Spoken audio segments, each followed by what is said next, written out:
እንደዛ ተሰቃይታ አልቅሳ እዚህ ጋር ይዛ ምናምን ነገር ነው የሚወጣው። የኔ ምጥ ነው በቃ ትዝ የሚለኝ ማለት ነው። ትምህርት አቁማለች። በቀን 3 ነው የምትሸናው። ትምህርት ቤት አይመችም።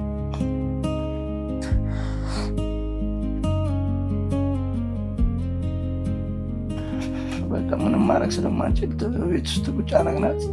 ምንድነው ወደፊት መሆን ሐሳብሽ? ምንድነው ነገ ላይ ነገሮች ተደርገው ተሳክተው ማየት የምትፈልጊው ነገር? እኔ ድኜ ቤተሰቦቼ ለኔ ያወጡልኝን ነገር መመለስ እፈልጋለሁ።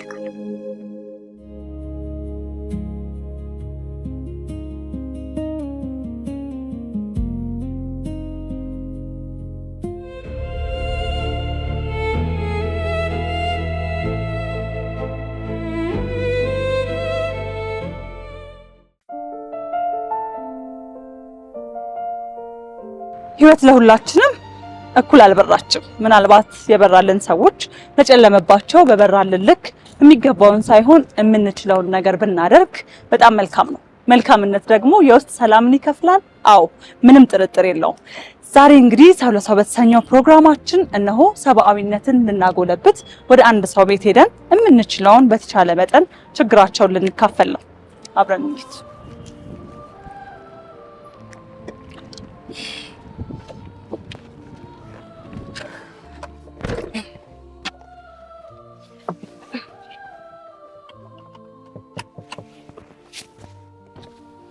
ወይ እንዴት ነሽ? ደህና ነሽ? ይቅርታ ፈልጌሽ ነበር ለአንድ ነገር ላናግርሽ። ፈለክ? ይቅርታ ስራ ግን እንዳላስተጓጎልሽ። ምንም ችግር የለውም። በሰላም ነህ? በሰላም። እንዴት ነህ? ደህና ነሽ? ደህና ነህ? እንዴት ነው? ስራ ሁሉ ቆንጆ? እግዚአብሔር ይመስገን። እግዚአብሔር ይመስገን ደህና ነኝ። ምን ነው?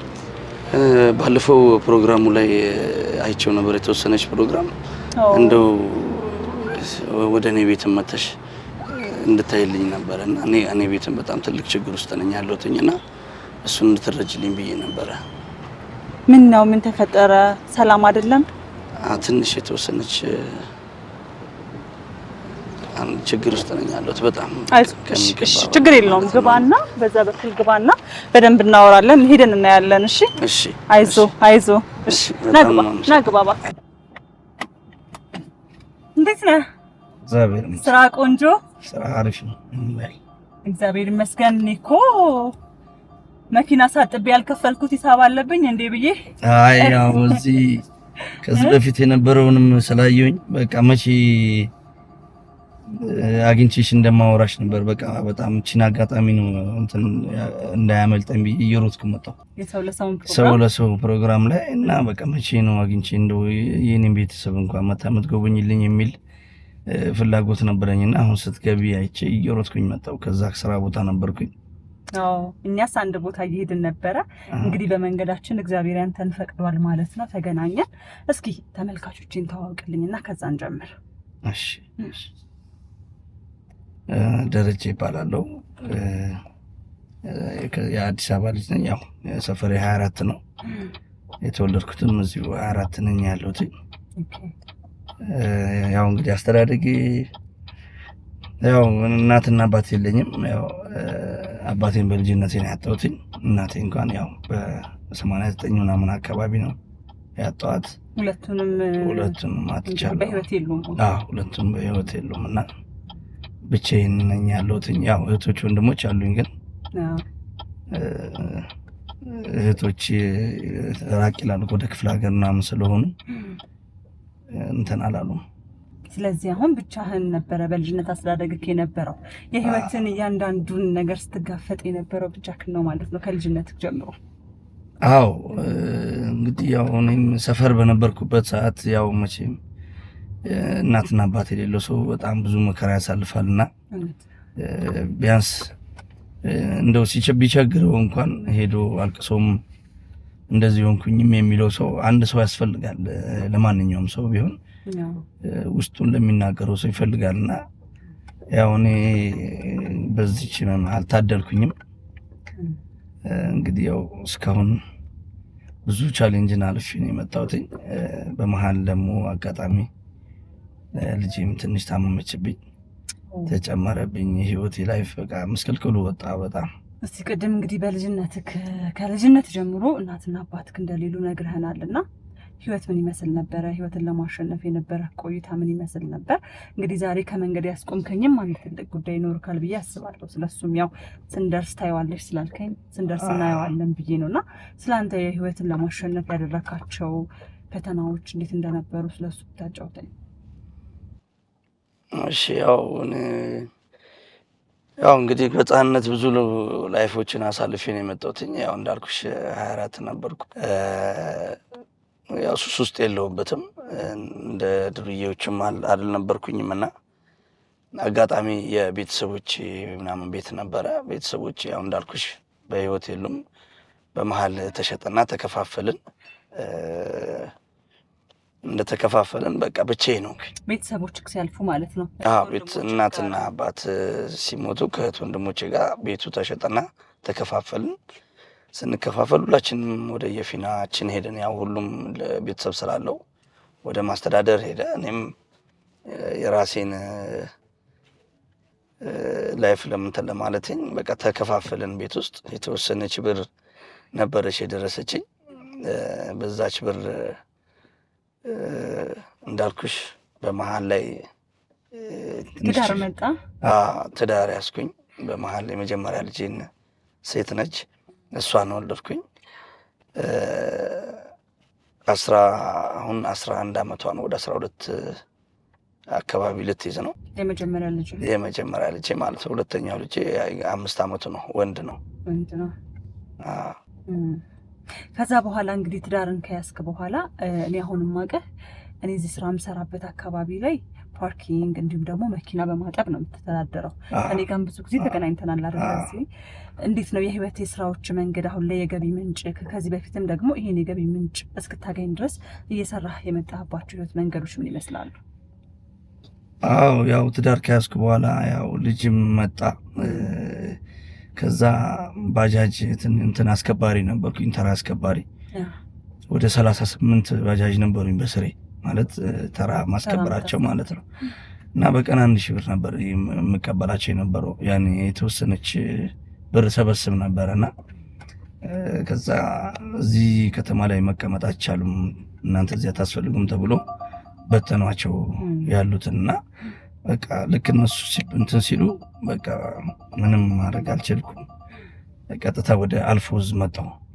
ከዛ ስራ በኋላ አሁን ወዳለህበት ማለት ነው። ያን አሁን ሲያባሩኝ ያው ያለው እድል እኔም ስራ መምረጥም ስለሌለብኝ ባጃጆቹ ዋና መንገድ ላይ ተከልክለው ከተማ ይውጡ ሲባል ማለት ነው። ከከተማ ይውጡ ሲባል በቃ ነገሮች ሁሉ ጨላለመብኝ። እኔም የማገኝባቸው ብዙ ነገሮች ነበሩ። ልክ እነሱ ሲወጡ በቃ ባዶ ሆነ። ከዛ ወደ አልፎዝ መጣሁ። አልፎዝ አሁን ካሉት ልጆች ጋር ያው ምንድናቸው ግቢ ውስጥ ቢሮ ውስጥ ያሉት ሰዎች ማሳጠብ ሲፈልጉ ያሳጥቡናል።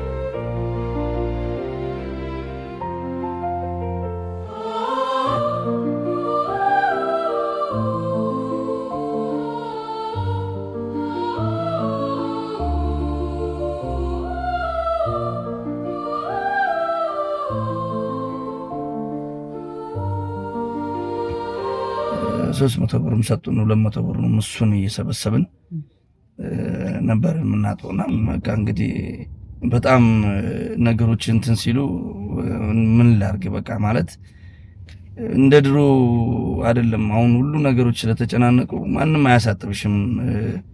እንደ ድሮም ስራ የለም። በቃ በጣም በቀን ውስጥ ሰራው ቢባል 400 ብር ነው። እሱንም 2 መኪና ካጠብኩኝ 2 መኪና 200 ብር ቢሰጡኝ እሱን ይዤ ነው አጠራቅሜ ነው ወደ ቤት ይዤ እነሱን እያስተዳደርኩ ያለሁት። በመሃል እነሱን እንደዚህ ውጭ ሰርቼ በማስተዳደርበት በመሃል ያው ልጄ ታመመች። ያው አሁን ስንሄድ አሳይ እንትን እንሻለው ቤት ነው ያለችው። ቤት ቁጭ ብለን እናወራለን። እሱ እንግዲህ ባለህ አቅም በምታገኘው ነገር ቤተሰቦች ግን እያስተዳደርክ ነበረ። ግን ደግሞ በመሀል የልጅክ መታመም ነው ማለት ነው ዛሬ እኛን እንድትፈልገን ያደረገ። አዎ በጣም ታመመችብኝ እና በቃ ከአቅም በላይ ሆነ ማለት እስካሁን ልጄን ሰርቼ አሳክማታለሁ አድናታለሁ የሚል ነገር ነበር የመጣልኝና እየጣርኩኝ ነበር በጣም እስከዚህ ሰዓት ድረስ የቆየሁት። ግን አሁን በጣም ከሚገባው ከአቅሜም በላይ ሆነና ያው ኑሮንም ታውቁታላችሁ በጣም አስቸጋሪ ጊዜ ነው። አሁን ተሰርቶም አልተቻለም። እንኳን እንደዚህ 1-2 መኪናም ታጥቦ 200-400 ማገኘው ከባድ ሆነብኝና ያው በቃ ለምን እነሱን እንትን አልልም በሚል ወደ እናንተ ጋር መጣሁ። ድንገት ያው ወደ እኔ ቤትም እኔንም ካዩኝ እስቲ እነሱን እንኳን ላናገር በሚል ወደ እናንተ ጋር መጣሁ። እንግዲህ ሰው ለሰው ፕሮግራማችን ለሰው መድኃኒቱ ሰው ነው ብለን ያለውን ችግር ወደ ተመልካቾቻችን ይዘን መተናል። እነሱም ደግሞ ያለውን ነገር ይመለከቱና ከፈጣሪ ጋራ ፈጣሪ ፍቃዱ ከሆነ ጥሩ ነገር ይኖራል ብዬ አስባለሁ። ልጅ ካሁን ቤት ናት? ቤት ናቸው እየጠበቁኝ ነው እነሱ። ደርሰናል። ጎበዝ ነህ ግን አንተ መኪና እዛ ስታጥብ ስታገኘን በፈገግታ ነው። በቃ ምንም እንደዚህ አይነት ያለባት መስለም ሁሉን ነገር ቻል አድርገህ በጥሩ ስነ ምግባር በጣም ጠንካራ ልጅ ነበርኩኝ። ማለት ያው እጅ አልሰጠውም። መቼም ሁሉም ቤት ችግር አለ። ግን በቃ ማለት ተነስቼ ልመና ላይ እንትን ከምል ለምን ሰርቼ ልጄን ለምን አላሳክምም የሚል እንትን ነው የተነሳውና በቃ እንዳልኩሽ ልጄ ከ7 ዓመቷ ላይ ነበር የታመመችው። ከዛን ሰዓት ጀምሮ ነው እንደዚህ እየሰራው መድኃኒቶችንም እየገዛው ሆስፒታልም ስትተኛ የሚያስፈልጉ እንትኖች ነበሩ። በዚች በማጥባቸው እንትኖች ነው እያጠራቀምኩኝ ራሴን እየቻልኩ የነበረው። ግን በቃ አሁን አልቻልኩኝም። ያው እድሜያችንም እየሄደ ነው። 2ኛ ልጅ ደርሻለሁ። በእርግጥ ገና ልጅ ነኝ፣ ብዙ ነገር እሰራለሁ። ግን በቃ አጋጣሚ መሀል ላይ የማይሆን ነገር ተፈጠረ እንጂ በጣም ጠንካራ ሰው ነኝ፣ እሰራለሁ፣ ስራ አልመርጥም። አይ ጎበዝ ነህ። እኔ ምስክር ነኝ በእውነት። ምክንያቱም ብዙ ጊዜ ያገኘሃለሁ አይሃለሁ፣ ስገባ ስወጣ ስራ ላይ ነው ረጅሙን ሰዓት ስታሳልፍ ማይክ የሁሉን የህይወት ፈተና ያለብህም ብዙ ነገሮች እያሳለፍክ ያለህም ሰው አትመስልም እና ሁሉም ነገር በጥንካሬ ቻል አድርገህ ነው እያለፍክ ያለኸው። ከዚህ በኋላ ያለውንም ነገር ደግሞ እንግዲህ ፈጣሪ ካለ በጥሩ በሳቅ በደስታ ይቀየራል ብዬ አምናለሁ። ያው የተወሰኑ ሰዎችም ነበሩ በመሀል እየረዱኝ የነበሩት። ትንሽ ዳይፐር ያስፈልጋታል ልጄና ወደ 1 ዓመት ያህል ያው ስምን መጥቀስ ከተፈለገ ይጠቀሳ፣ ካልሆነ እሷ ነበረች እግዚአብሔር ይስጣት ደከመኝ ምንም ሳትል በቃ አለቀ ባልኳት እንትን እያሳከመችልኝ ዳይፐሩን እየገዛችልኝ እሷ ነበረች እያገዘችኝ ነበር። ባለቤትስ ግን? ባለቤቴ ቤት ነች ያለችው። ያው አትሰራም። የቤት እመቤት ናት። የቤት እመቤት ነች። ያው ልጆቹን ትይዛለች። ያው እሷን ጥላ ውጪ ስራ መሄዷን እንትናት ነው። ቤት ውስጥ ያው ማሸናት ምናምን ስላለብን ቤት ውስጥ እሷን እያሸናሽ ነው ያለችው። እሷ ያው ስራ የላትም በማለት ለዛም ነው የተጎዳሁት። ብቻህን ነው? ብቻዬን ነው እንኩኛ። ያው እንግዲህ እስካሁን ከላይ ነበር እያወራሽ ያሉት። ያው ደርሰናል። ቤታችንም እዚህ ነው። እዚህኛዋ ቤት ነች። ያልነገርኩሽም አለ፣ እሱን ውስጥ ቁጭ ብለን እናወራለን።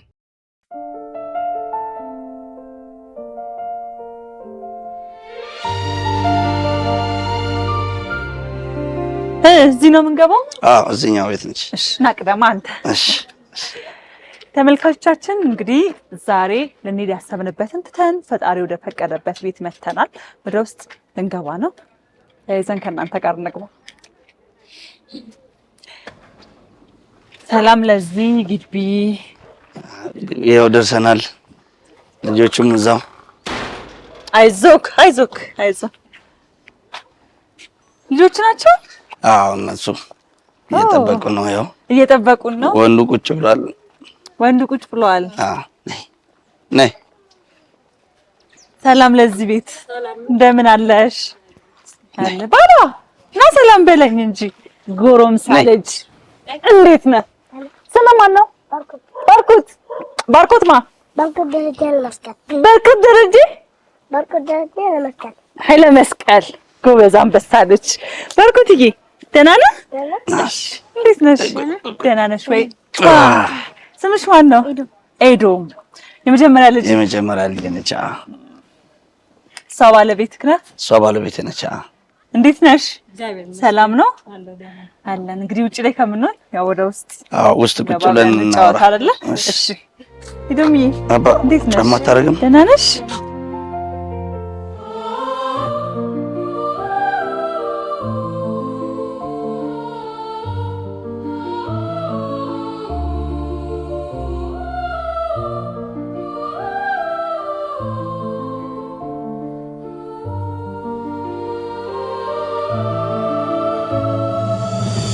እንግዲህ ተመልካቾቻችን እንደምትመለከቱት ቤት ውስጥ ገብተን ቤት ያላቸውን የህይወት መንገዳቸውን በደንብ ደግሞ ከባለቤቱም ከደረጀ ጋር የተወሰነ ነገሮችን አውርተናል። ከባለቤቱም እንዲሁም ደግሞ ልጆቻቸው አብረውናሉ። ከነሱ ልንጋራ ነው። ቤቢ ደህና ነህ አይደለ? ደህና ነህ አይደል? ምን እናድርግ አሁን? ብትጫወት ይሻላል እዚህ ጋር ወይስ ማሚ እንዲህ ብትይዝክ ይሻላል? መጫወት አይደለ? ስለዚህ ለቤቢዬ ነፃነት እንስጠው። ይጫወት፣ ሂድ ተጫወት። እሺ ሂድ፣ ጎበዝ ልጅ። በኋላ ደግሞ በደንብ እንገናኝና ለብቻ ነው የምጠይቅህ። እሺ እሺ እሺ እሺ። እንግዲህ ዛሬ ዋናው ወደዚህ የመጣንበት ልሄድ ካሰብኩበትም እንግዲህ የፈጣሪ ፍቃድ ሆኖ ነው። ያው ወደዚህ የመጣንበት አንድ ምክንያት አለ ብለኸኛልና ያው በሰፊው ስለዛ ምክንያት ነው ልናወራ የምንችለው። ከዛ በፊት ግን ባለቤትህንና ልጅህን እንተዋውቃቸው እስኪ። ካንቺ ልጀምር አይደለ? እንተዋወቅ። እሺ እኔ አይን አለም እባላለሁ። ያው የደረጀ ባለቤት ነኝ። የኤዶም እናት ነኝ። የኤዶም እናት ነሽ?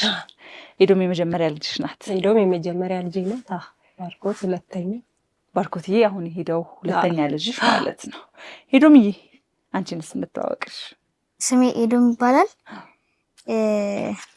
እናቴ እሷ ነች፣ አባቴ ደግሞ እሱ። ስንት አመትሽ ነው ኤዶምዬ? 12 አመትሽ ነው። እሺ ዛሬ እንግዲህ ደሪ አንድ ጉዳይ አለ ብለክ ነው ወደዚህ የመጣ ነው። በእርግጥ መንገድ ላይ ያለን የተወሰነው ነካክተክልኝ ነበር። እስኪ ምንድነው እዚህ ድረስ ያመጣን ጉዳይ? ከሱን ጀምር። ያው እንዳልኩሽ ሮጬም የመጣሁት አንቺ ጋር ያው ከዚህ በፊትም የሰው ለሰው የሚለውን ፕሮግራም አይቼ ነውና መቼ ይሆን እኔ ጋር መተው ልጄን ማሳይበት እንትን መንገድ ነበር ስፈልግ የነበረው። አጋጣሚ ቦታው ላይ አግኝቼሽ ያው ወደዚህ እንድንመጣ ያደረኩት። ኤዶም ልጄ ነች፣ የመጀመሪያ ልጄ ነች። እንግዲህ ከ7 ዓመቷ ጀምሮ ነው ትንሽ የካንሰር ታማሚ የሆነችው። 7 ዓመቷ ላይ ነው ካንሰር ታማሚ ጀምሮ። ያው እኛም አላወቅንም፣ አብሮ ያደገ ይሁን ምን ይሁን አላወቅንም። እና በማንከስ ምናምን ስትጀምር ወደ ጤና ጣቢያ ምናምን ይዘናት ሄደን ጤና ጣቢያ ይዘናት እንደሄድን ያው ምንድነው አልትራሳውንድ እንትነሳ ተብሎ ከዛን ሰዓት ጀምሮ ነው ያወቅናት። ከዛ ከኛ ከአቅማችን በላይ ነው ጥቁር አንበሳ ትሄድ አሉ። ወደ ጥቁር አንበሳ ሄደች። ግን እዚህ ጋር ደሪ ላቁመና ወደ አንቺ ጋር እስኪ ልምጣና ከእርግዝናዋ ጊዜ ጀምሮ ኤዶም እንዴት ነበረ? ምክንያቱም 7 ዓመት ላይ ድንገት የመጣ ነገር ነው ወይስ ከእርግዝና ጀምሮ ከፍ እያለች ስትመጣ አንቺ የምትመለከችባት ነገር ነበረ? ከእርግዝና ጀምሮ ምንም አይነት ምልክት አልነበረም። ያው እስከ 7 ዓመቷም በደንብ ትጫወት ነበረ። ትምህርትን በደንብ ውላ ነበር የምትመጣው። የወደ ሰዓት ግን እኔ እርጉዝ ከሁለተኛ ልጄን እርጉዞኜ ዘውዲቱ ተኝቼ ነበረ። ስኳር መጥቶብኝ ማለት ነው ለወለድ በእርግዝና ላይ ስኳር አሞሽ እና የዛኔ እኔ ጋር ሆስፒታል ስትመጣ ማለት እዚህ ጋር ያመኛል ምናምን ማለት ጀመረች። ያው እኛም በቸለተኝነት ዝም ብሎ ምች ነው ምናምን በማለት ወደ ማህፀኗ አካባቢ ማለት ነው ወደ ማህፀኗ አካባቢ ማለት ነው። ከዛ በኋላ ወልጄ ከወጣሁም በኋላ እዚህ ከገባሁ በኋላ ፔኑ እንደዛው ነው በቃ። ከዛ የግል የህፃናት ብዙ ስፔሻል ጋር ወስጃታለሁ አራሶኜ ማለት ነው። እንዴት ነው የሚያረጋት? ማመን ማለት ምንድነው? ማለት ማያመኛል እዚህ ጋር ያቃጥለኛል ነው የምትለው። ያቃጥለኛል ትላለች። ከዛ ያው ስፔሻልም ማሳየናት ወደዚህ ወደ ሴሚት የህፃናት ስፔሻል አለ እዛው ሰርኳት። ምንም የለም ነው የሚሉት እነሱ። እንደውም ምናልባት ይሄ ወድቃ ከሆነ ምናምን ብሎ ፊዚዮቴራፒ ያዝዝላት። ፊዚዮቴራፒ ሲያዝላት 7 ቀን አዘዘለት። ግን ያ ፊዚዮቴራፒ እዚህ ጋር በነካት ቁጥር በጣም ፔን አለው አመማት ማለት ነው። ከዛ ህመሙ እያለ ሽንትና ሰገራ መቆጣጠር አቆመች ማለት ነው። ሽንቷን ዝም ብላ መልቀቅ ከመሪያ ጊዜ በኋላ ማለት ነው እሱ ያው 7 አመት ከምናምን አለ ከ1 ወር ከ2 ወር በኋላ ሽንት እየለቀቀች መጣች። ሚያዝ አቆመች። ከዛ ጤና ጣቢያ ወሰድኳትኝ። ጤና ጣቢያ ወስዳት ለዘውዲቱ ሪፈር ጻፉልኝ። ዘውዲቱ ደግሞ ለፌስቱላ ሪፈር ጻፈ። ፌስቱላ ስትታይ ያው ትቧ ምናምን ደላሉ ምናምን አሉና ከዛ ተመልሰን ወደ ዘውዲቱ ሄድን ማለት ነው። ዘውዲቱ ስንሄድ እኔ ከአቅም በላይ ስለሆነ ጥቁር አንበሳ ትታያሉ። ጥቁር አንበሳም ያው ከ1 ወር በኋላ ነው በቃ ማነው እንትን አልትራሳውንድ ምናምን ታየች። ከዛ መጨረሻ ላይ ስፔሻሎች ናቸው በቃ እብጠቱ ከላይ ምናምን አይታይም ከውስጥ ነው ህብረ ሰረሰር ከላይ ምንም አይነት ምልክት የለውም ያው ከውስጥ ነው። ከዛ እብጠቱ ተገኘ። ትተኛ ተባለ። እዛው ተኛች። ከዛ እብጠቱን የሚቀንስ መድኃኒት ምናምን ለ1 ወር ያህል ሰጧት። ለ1 ወር ከሰጧት በኋላ በቃ ከዛ ሰርጀሪ ተሰራች ከ1 ወር በኋላ ማለት ነው። ሰርጀሪ ተሰርታለች። እዚህ ጀርባዋ ላይ ሰርጀሪ አለ። ጨረርም ነበር በጨረር ነበር ሰርጀሪ ተደርጋለች። ትልቁ ነርቫ ላይ ነው የተጫነው። የመቆጣጠሪያ ነርቭ አለ አይደል ሽንትና ሰገራ እሱን ተጭኖ ስለነበረ በቃ ነርቫን ዳሜጅ አድርጎታል ኦሬዲ ማለት ነው። እዛ በኋላ እጢው ሲወጣ በቃ ያው ካንሰር ነው አሉን። ከእጢው ከወጣ በኋላ እጢው ተመርምሮ ነው ካንሰር መሆኑ የተረጋገጠው። እጢው ሲመረመር ብዙ አይነት ካንሰሮች አሉ። የእጢ ካንሰር፣ የደም ካንሰር ነው የሚባለው አሉ። የሷ የእጢ ካንሰር ነው የነበረው። ግን በሰዓቱ እንዳንድ እናት በተለይ ደግሞ አሁን ላይ ካንሰር ሲባል ያለን አመለካከት ይታወቃል አይደለ? ልጅሽን ወልደሽ አሳድገሽ በዛ ላይ ደግሞ ሁለተኛ ልጅሽን አራስ ሆነሽ ነው ይሄንን ነገር የሰማሽው እና ምን ተሰማሽ? እንዴት ነበር ያሳለፍሽው ጊዜ? እኔ ከዛ በኋላ በቃ የለውም እኔ እንደዛ ሲሉኝ በቃ እኔ እዛ ሆስፒታል ውስጥ የሆንኩትን አላውቅም። አራስ ስለነበርኩ ያው ሲስተር ናት በቦታው የነበረችው ለሷም ነው የነገሯት ማለት ነው። እኔ የሆነ ሰዓት ላይ አመመኝ በቃ ማለት ሳልጠነክርም ነው ደሜም ሳይቆም ነው ይዣት ስዞር የነበረው። እዛ እኔ ሲስተር ናት በቃ ሜሮን እንደዚህ ሆኗል ካንሰር ነው ምናምን ሲሉ ድንገት ብድብስ ይዤ እየሄድኩ ነበር። በቃ ታክሲ ውስጥ እስክደርስ ድረስ ከመገናኛ ጥቁር አንበሳ እስክደርስ በቃ ራሴን አላቅም ማለት ነው። ከዛ በኋላ ያለው ነገር በቃ ማለት ኑሯችንም ከዛ በኋላ እንትን አለ። እሷን በጣም ተጎዳች። በጣም ብዙ ስቃይ በተለይ ጨረር ስትወስድ በጣም ብዙ ስቃይ አሳለፈች። እኛም ያው ከሷ ጋር ስቃይዋን ተካፍለን እሱም ሳይጠነክር ሕፃኑ እኔም ሳልጠነክር ያው ደሬም እዛ አብሯት ቀንም እኔም አራስ ስለሆንኩ ሕፃኑም ስለሚጠባ ከእህቶቼ ጋር ሆኖ ነው ያስታመማት ማለት ነው። አሁን የካንሰሩ እንትን ብሎ ተጭኗት ስለነበር ደግሞ አሁን ኩላሊቶቿ ሁለቱም ውሃ ቋጠሩና ድጋሚ ከዛ በኋላ አሁን ሳምንት ተኝታ ነው የወጣችው በካቲታር እንትን ብላ ሸንታ ማለት ፓወሩ ቀነሰ። የኩላሊቷ ፓወር ለምሳሌ ሰኞ ሄደን 0.3 ነበር። ሐሙስ ቀን ስንሄድ 0.6 ነው የመስራት እንትኑ ኩላሊቷ የቀነሰ መጣ ማለት ነው። ከዛ ትተኛ አሉ በቃ ከዛ ተኛች። ካቲታር ተጠቀመች፣ መድኃኒት ወሰደች ኢንፌክሽን። ያው እኔም እዚህ ቤት አሸናታለሁ በየ3 ሰዓቱ በካቲታር አሸናታለሁ። ከዛ በኋላ ህመሟን ከሰማችሁ በኋላ ሕክምና እየወሰደች ግን ደግሞ እስካሁንም ድረስ ሽንቷንም ሆነ ምንም መቆጣጠር እንደማትችል ሰምቻለሁ መጀመሪያ ላይና አሁንም እንደዛው ነው። አሁንም እንደዛው ነው በቃ በተለይ ካካ ሲወጣ አሁንም ድረስ ማለት ነው በጣም በቃ እንደምጥ ነው። ምጥ እኛ እንዴት ነው አምጠ እንደምንወልደው እንደዛ ተሰቃይታ አልቅሳ እዚህ ጋር ይዛ ምናምን ነገር ነው የሚወጣው።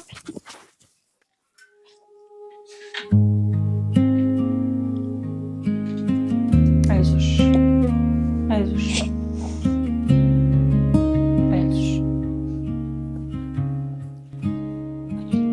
እዚህ አብሬያት ሰውን በቃ ካኳ ሲመጣ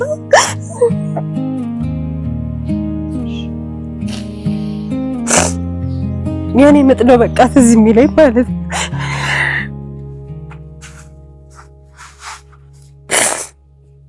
አሁን እንደዚህ እንደምትታየው አይደለችም፣ እንደምትጫወተው አይደለችም ማለት ዶክተሮቹ ራሱ በቃ የሷ ጥንካሬ የሷ እንትን በጣም ይገርማቸዋል ማለት ነው።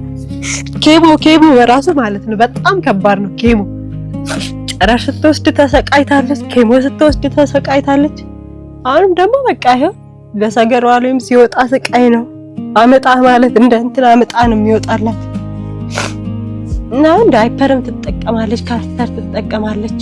የነርቭ ደም ግፊት አለባት። በዚህ ነው የደም ግፊት ትወስዳለች፣ የነርቭ ትወስዳለች። ዳይፐሯም በጣም ከባድ ነው። አሁን እየጨመረ መጣሁ። አንድ ዳይፐር 2700 ብር ነው የምንገዛው። ካቲተር ደግሞ አንዴ ተጠቀምኩትን አልደግሞም። እሱ አለ፣ ጄሉ አለ። ጄሉና ካቲተሩን በመከራ ነው የምናገኘው። ያው ሽንቷን ደግሞ ካልሸናች ኩላሊቷ ሌላ ነገር ነው የሚሆነው ማለት ነው። እና አሁን የኛ ወደ ህዝብ ፊት የቀረበው ከብዶን ነው በቃ ይሄን ያለ አመት ያው ላለመውጣት ነበር ያሰብነው። አሁን ግን በጣም ከበደን በቃ ከኑሮ ጋም ከቤቱ ጋም ከልጆቹ ጋም በጣም ከበደን ማለት ነው። አንድ ዳይፐር 40 ምናምን ፒስ ነው የሚይዘው፣ ግን ውሃ በደንብ ተጠጣ ስለተባለ ለሳምንት እንኳን አይበቃትም ማለት ነው ዳይፐሯ። ከዛ ካቲተሩ አለ፣ ጄሉ በመከራ ነው የሚገኘው። ለሷ የሚታዘዘ ኢንፌክሽን መድኃኒት አይገኝም። በቃ በመከራ ነው የምናገኘው ማለት ነው። እናም በስቃይ ላይ ነች በቃ ያው ህዝብ የኢትዮጵያ ህዝብ እኔ ማለት እሷን እንትን ብሎ የሚፈክልኝ ካለ እጠይቃለሁ። ካንሰር መሆኑ ከታወቀ በኋላ ኬሞ ወሰደች አልሽኝ አይደለ? አሁን ወደ ህዝብ እንዳልሹ ቀላል አይደለም። ወደ ህዝብ የመጣችሁት ከብዙ ጊዜ በኋላ ነው አይደለ? ዳሪ በራሳችሁ በግል 4 አመት 5 አመት ታግላችሁ ይሄ ነገር ሲያቅታችሁ ነውና ወደ ህዝብ የመጣችሁት። እሷም በጣም የምታሳሳ የምር እንዳልሹ በጣም ጠንካራ ናት። ለትልቅ ሰው እንኳን ከባድ ነው አሳለፈች ብለሽ የምትነግሪኝ ነገርና ከዛ በኋላ እንዴት ሆነ? እስኪ ዳሪ እሱን ብትነግረን። ያው እንግዲህ እንደተባለው ያው ጥቁር አንበሳ ነው ስትከታተል የነበረው ብዙ ቻሌንጆችን አልፋለች። ያው እንደተባለው ኬሞ ትወስድ ነበር። ኬሞ ማለት 72 ሳምንት 79 ሳምንት የሚባላል አመት ከምናምን ማለት ነው። በቃ ኬሞ ማለት በጣም ነው የሚያቃጥለው መድኃኒቱ ሲወሰድ። ግን በቃ ጨረሩንም አለፈች፣ በኦፕራሲዮኑም ያንን ሁሉ አልፋ እዚህ ደርሳልናለች። እና እንግዲህ አሁን እዚህ ሚዲያ ላይ የወጣንበት ምክንያት ምንድነው? በቃ አልቻልንም። እስካሁን እየለፋው መኪናም እያጠብኩ እየተሸከምኩኝ ምንም ያለውን ነገር እያመጣው ነበረ እያሳከምኩ የነበረው። ግን አሁን ከበደኝ፣ አልቻልኩም። በጣም ከበደን። ምንድነው ያው አሁን ትምህርት ማቋርጣለች ማለት ነው።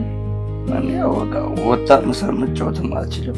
ያው መራመድ ትችላለች፣ እንደፈለገች ትጫወታለች። ግን ትምህርት አቁማለች።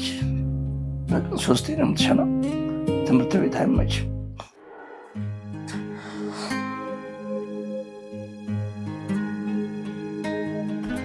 በቃ ምንም ማድረግ ስለማንችል ቤት ውስጥ ቁጭ አረግናት። ያው ከጓደኞቿ እኔ እንድትማር ፈልጋለሁ። ግን በቃ ዳይፐር ያው ሽንትና ካካ መቆጣጠር ስለማትችል እሱን መቀየር ራሱ ከባድ ነው። እሷን ጭንቅላቷ ከጓደኞቿ ተለይታ እኔ ዳይፐርም ስትቀየር ጭንቅላቷ ይቀየራል። እና ምንድነው በቃ እኔ ትምህርት ቤት ገብታለኝ ከጓደኞቿ ጋር እንደፈለገች ወጣ ገብታ ጭንቅላቷን እንዳይረበሽ ነው የምፈልገው። መውጣትም አልፈለኩም። እስካሁን ታገልኩኝ በጣም ይህን 4 አመት 5 አመት ታገልኩኝ። ግን በቃ አሁን የኢትዮጵያ ህዝብ እንግዲህ ያው ይህን አይቶ እኔ በቃ ከተቻለ ውጭም ተሄዱ የሚስተካከል ነገር ከሆነ እሰየው። ግን በቃ ዳይፐር በጣም ከባድ ነው። በቃ በየ10 ቀኑ 10 ለ11 ቀን ትጨርሳለች። አንዱን 42 እንትን የሚይዘው 2700 ብር ነው የሚሸጠው። ያችን መኪና ጥቤ ነው አንትቼ የምገዛው። አንዳንዴም ያው ከሰው ትበደላለች። የሚረዱኝም ሰዎች ነበሩ። ስም መጥቀስ ከተቻለ ጠቅሳለሁ። እነሱ ናቸው። እግዚአብሔር ይስጣት ለአንድ ዓመት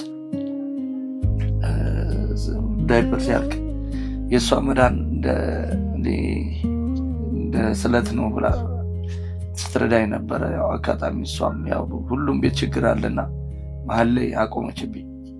መሀል ላይ ስታቆም በቃ እኔም እዚህ የምሰራውም ስራ ስለሌለ ቋሚ ስራ የለኝም። እኔም ነው ያው እኔም ቋሚ ስራ ምናምን ቢኖረኝ ቢያንስ ዳይፐሩ ምንም እንትን አላጣም። ግን አሁን ከበደ በቃ 4 ጨርሳለች። 4ቱን እስር ነው ወር የምትጨርሰው 4ቱን ሙሉ ማለት ቆይ 4 ወር አይቆይም። ያለ 15 ቀን ነው እንዳልኩሽ። ሽንት በጣም ውሃ በጣም ሌሊትም ቀንም ጠጪ ስላለ ዶክተሩ ያው ሌሊቷ ሲባል ነው በደንብ ተጣጣ እና 4 ፒስ ራሱ 4 ፒስ ማለት እሽጉ ነው ለ15 ቀን በቃ። አሁን ቢያንስ ሌሊት 5 ትቀይራለች፣ ቀን ደግሞ ወደ 8 ምናምን ትቀይራለች። ያው ካካም ሲወጣ ካካ ራሱ ብዙ ገፍቷት አይወጣም። ትንሽ ነው ጠብ የሚለው ማለት ነው። ያው ሽንቷ ነው በደም የሚወርደው። ከዛ በተረፈ ደግሞ በካቲታርም ትሸናለች። በየ3 ሰዓት ልዩነት መሽናት አለባት። ምክንያቱም ኩላሊቷ ዶክተሩ እንዳለው ፓወሩን በፍጥነት እንትን እያለ ነው ብሏል እና መቆየት የለበትም እንደዚህ። ከህክምናዋ ጋር ተያይዞ ግን ዶክተሮች የሰጧችሁ ተስፋ አለ ወደፊት? አሁን ህክምናዋን ባለችበት ሁኔታ እየተከታተለች ብትቀጥል ምን ሊሆን ይችላል ብለዋችኋል? ያው እነሱ ስንጠይቃቸው እንግዲህ ልጅ ስለሆነች በሂደት የነርቭ እንዳልኩሽ የነርቭ መድኃኒት ትወስዳለች። በዚህ ጋር ደም ግፊቱም አለ። የሱ ስንጠይቃቸው እንግዲህ ከእግዚአብሔር ጋር ነው የሚሉን እነሱ። ስለዚህ እዚህ ሀገር ላይ ያው ብዙ እንትን ስለሌለ ከእግዚአብሔር ጋር ጻን ስለሆነች ምናልባት ነርቫ ሊመለስ ይችላል ነው የሚሉት። ግን ያው እስካሁን ድረስ እንዳልኩሽ 4 ዓመት 5ኛ ዓመትን ይዘን ምንም ለውጥ የለውም። በቃ በተለይ ካካ ሲወጣ ይሄ ኢንፌክሽኑም አለ፣ ቱቦ የሚገባበት ኢንፌክሽን አለ። በቃ ኢንፌክሽን ራሱ ብዙ ጊዜ ነው ወስዳ ኢንፌክሽኑ ደግሞ እየቆየ ከሄደ ወደ ሌላ ነገር እንትን ይላል አሁንም ማለት ነው። ያው እነሱ እያሉት ምንድነው በቃ በቀን 3 እየሸናች ስትመጣች የማፈን እንትኑ እየተለማመደ ስለሚመጣ ይተካል ነው። ግን በጣም ረጅም ዓመት ሆናት። አዎ ሲመጣ ይታወቃታል። መያዝ ማፈን ነው ማለት እቺ ነርቮች የምትይዙበት ነርቫን እንትን ብላለች፣ ዳሜጅ ስለሆነች እሷን በመለማመድ አምጡ ብለው ነበረ። ይሄን ሁሉ ዓመት እንግዲህ ቁጭ አላለም። ጄሉም አይገኝም። ጄሉ በጣም በቃ ካቲተሯ ትገኛለች፣ እንትን ጄሉ አይገኝም። ያለ ጄሉ ደግሞ በውሃ ነው በቃ ሲጠፋ ያው ኩላሊቷ እንዳይበላሽ በማድረግ ውሃ እየተነከረ ነው ያስገባችለት የምትሸነው። ጄሉ በጣም አስፈላጊ ነው። የለም ጭራሽ በቃ 5 ዓመት 4 ዓመት እንግዲህ ያው ታገል። ሚጣዬ እንዴት ነሽ? አንቺ ጋር ደግሞ እንምጣ እስኪ። እናትና አባትሽ ስላንቺ ስለ ህመምሽ ስላለው ነገር አስረዱን አይደለ? አንቺ ደግሞ እንዴት እንደሆነ ምንድነው የሚሰማሽ? እስኪ ስላንቺ ደግሞ አንቺ ንገሪ። ሲያመኝ እዚህ ጋር ያቃጥለኝ ነበር መጀመሪያ። ከዛ እና እዚህ ጋርና ሁለቱን ኩላሊቴን ማለት ነው እዚህ ጎን ለጎን ላይ ያምሻል፣ ያቃጥለኛል። አንዳንዴ ደግሞ ይጠዘጥዘኛል። ከዛም እንትን በጣም የሚን ጀመረ። ከዛ እንትን ለነሱ መንገር ጀመርኩ። ሲያመኝ ያቃጥላል። ተነስቼ ሽንት ቤት እስከሚሄድ ድረስ ያመልጠኛል። እዛ ድረስ መሄድ አልችልም እና ከዛም ዳይፐር ማድረግ ጀመርኩ እና ኩላሊቴን ያመኝ ጀመር። አሁን ህክምና በነበርሽበት ጊዜ ራሱ እንዴት ነበር የነበረው ጊዜ? ኬሞ ስትወስጂ ከዛ በኋላ የተለያዩ ህክምናዎችን ስታደርጊ እንዴት ነበር? ኬሞ ያቃጥላል፣ ጨረርም እንደዚህ ያቃጥላል። ማነው ኬሞን ስትወስጂ አንደኛ ምንም አይነት ፀጉር እንትን ይላል ያጠፋል። ከዛም ከሱ በኋላም ጨረር ወስጃለሁ፣ እጢውን ለማጥፋት ጨረር ወስጃለሁ፣ ኬሞ ወስጃለሁ፣ ብዙ መድኃኒት ወስጃለሁ። ለዚህ እናትና አባትሽ እንግዲህ አሁን ከብዙ ጊዜ በኋላ የኢትዮጵያ ሕዝብ አንቺን ባለሽበት መንገድ እንዲደግፍሽ ብለው ጥሪያቸውን እያቀረቡ ነውና አንቺስ ስለዚህ ጥሪ ምን ትያለሽ?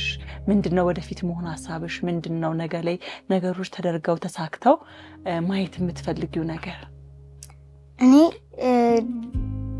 ድኜ ቤተሰቦቼ ለኔ ያወጡልኝን ነገር መመለስ ፈልጋለሁ።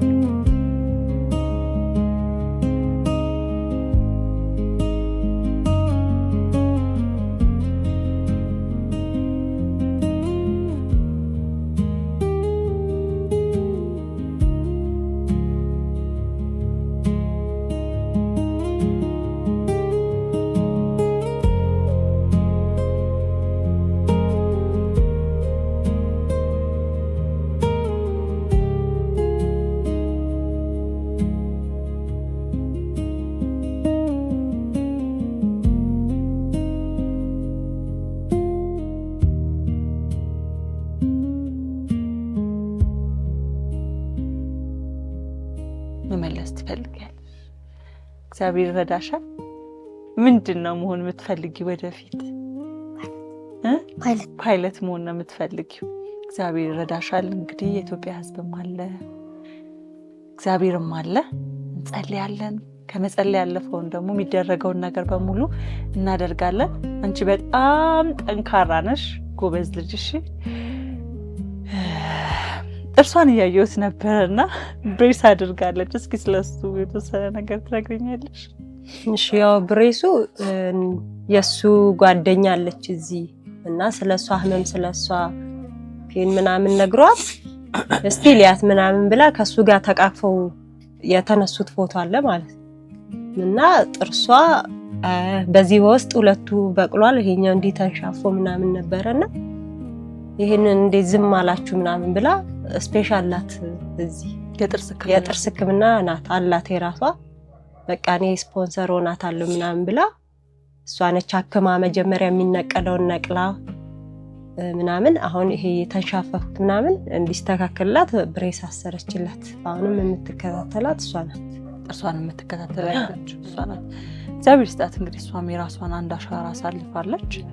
እንግዲህ ታሪካችሁ ይሄ ከሆነ ህዝቡ ጋር የሚደርሰው ነገር ይሄ ከሆነ በመጨረሻም ደሪ ማለት የምትፈልገው ነገር ለህዝቡም ጥሪ ማቅረብ ሊሆን ይችላል። እንዲሁም ደግሞ እዚህ ከመጣን ህዝቡ ፊት ከቀረበን አይቀር በዋናነት የምትፈልጉት ነገር ምንድን ነው?